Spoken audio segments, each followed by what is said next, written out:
There are tons of products sold every day online, and Amazon is at the top of that list, fulfilling an astonishing 35 orders per second. And they list more than 3 billion products worldwide. But how do you know if the gadget or gizmo you ordered actually works? Is it super or a stinker? Well, you can't test it at home, but we can for you. And that's what we're going to do today.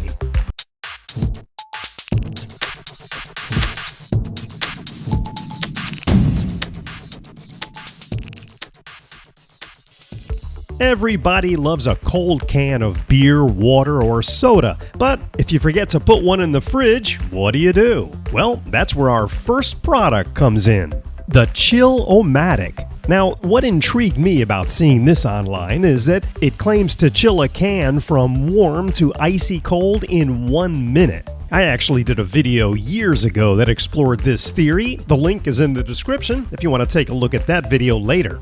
So on to the Chill-O-Matic. We'll open the box up, and inside is an instruction sheet. Looks like a one-pager, so it shouldn't be that difficult to operate.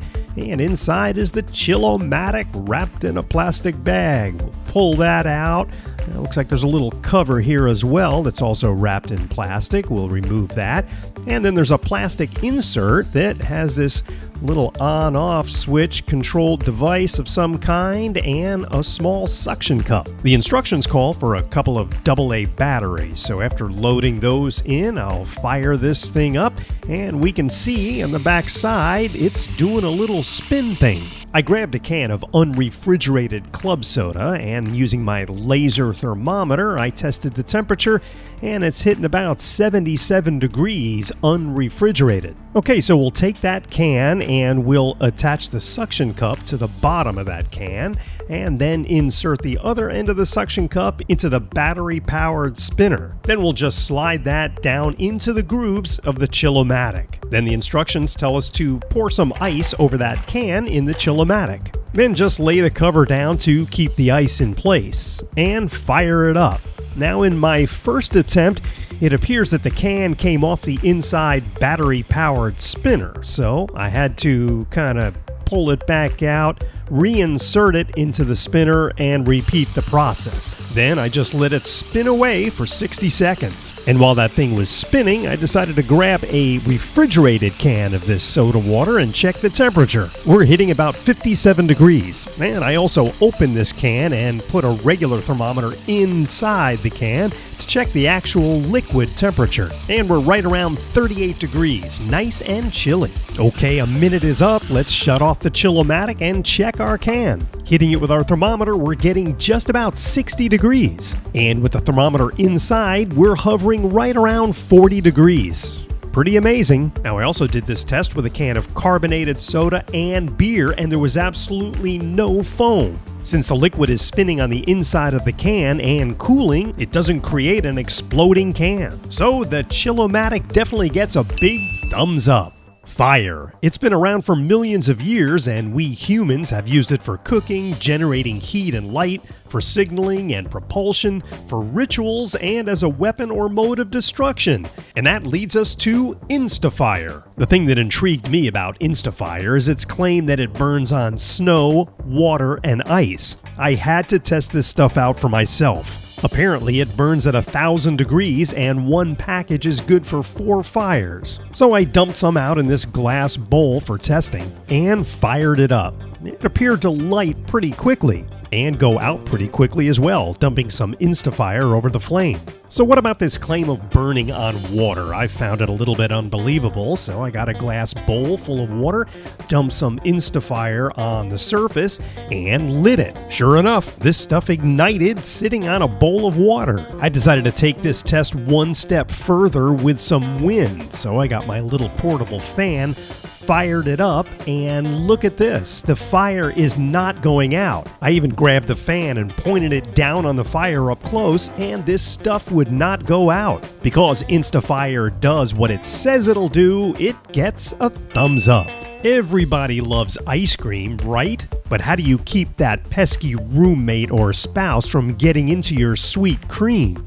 Well, this might just be the gizmo for you. It's called the Euphory Lock. Yes, it's true, a lock for your precious pint of ice cream from those two ice cream dudes. They can't be serious. Let's rip into this thing and see what it's all about. It's a hard plastic ring thing, and it's got a combination lock on it, and the two pieces come apart. Okay, so according to the instructions, you insert your favorite pint of ice cream into the bottom ring half, and then you place the top ring half onto the top of the pint and twist to lock it shut. Okay, it does appear to be locked, and according to the instructions, if you want to open this thing, the combination is 2B and then 8.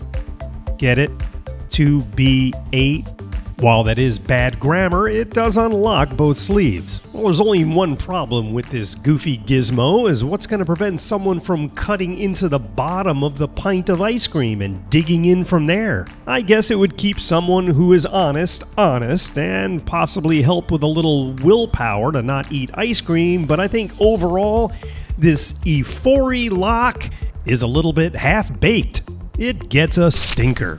This next one, I guess, can be classified as a gizmo. I saw it online and wanted to know what the heck this thing was. It's called a bath bomb. The first thing you'll need is a bathtub and, of course, the desire to take a bath. Go ahead and fill your tub to the desired height, and then you're supposed to take this bath bomb and just drop it in the water. Okay, here we go. Whoa, it actually looks pretty cool underwater. In fact, it looks a lot better underwater than it does above the water. This bath bomb has Epsom salts, coconut oil, and skin moisturizers. It's an aromatherapy thing, which means it kind of smells once you're in the bathtub with it. And it also has silver glitter. But look at the tub. I mean, would you actually want to get in the bathtub when it looked like this? I guess as long as you know what it is, you know what it's not. They do come in all kinds of different colors and smells, and I've got to admit, for as long as I've been taking baths, I've never seen anything like this before. So, the bath bomb can create some cool effects in the bathtub and make it smell. So, while it may not be my thing, I gotta give the bath bomb a thumbs up. This last gizmo is for all you cat lovers out there, and if you know me, you know that's what I am, and I know Domino appreciates that. It's the Cat Playhouse for cats. Hey, it's a fold-it-yourself cardboard cat scratching pad. And based on the back of the box, I guess there's a bunch of them that you can collect. A taxi cab and a fire engine and a tank and stuff. So I'm into folding, so let's dig into this thing. Inside the box, there's a turntable platter, is what that looks like, and a tone arm for that, and some other pieces, and yeah, there's definitely cardboard in here. Oh, and there's a little booklet that it comes with that has pictures and construction instruction. All right, let's build this thing. It's just a matter of following the instructions and folding the little tabs into the slots. When you're done, you've got the base. It'll look like this. Then fold up the tone arm and fold up the base for the tone arm. Then grab that cat scratch platter and put that in place. Oh, there's a wood dowel that goes through the bottom of the platter, and then that goes into a hole in the base of the turntable. Then grab that tone arm and base and stick that in the last spot, and you've made yourself the cat scratching pad. Now this thing, it doesn't really spin, so I'm not sure how that's going to work. But this isn't for me, this is for Domino, so let's check this thing out. Now granted, Domino is a little bit of an older cat, and even though he doesn't have front claws, he still likes to knead his paws, and I'm sure he would play with this thing if it excited him, but he appears to have absolutely no interest in this cat scratching pad. He really just wanted to rub up against it, and that's about it. I don't know, it seems like an awful lot of work to build, and it looks nice for the humans, but if the pets don't like it, well, I don't know. I mean, there's nothing that beats an aluminum foil ball or a piece of string. So, I'm sorry, cat scratching pad, but I gotta drop a cat poo on you. Well, I hope you enjoyed this first volume of Amazon Gizmos and Gadgets Tested. It's always fun to check out new gadgets, so if you've got something you'd like me to test, put it in the comments. Oh, and you can check out my other tested videos by clicking right here on the screen. Thanks for watching. We'll see you next time.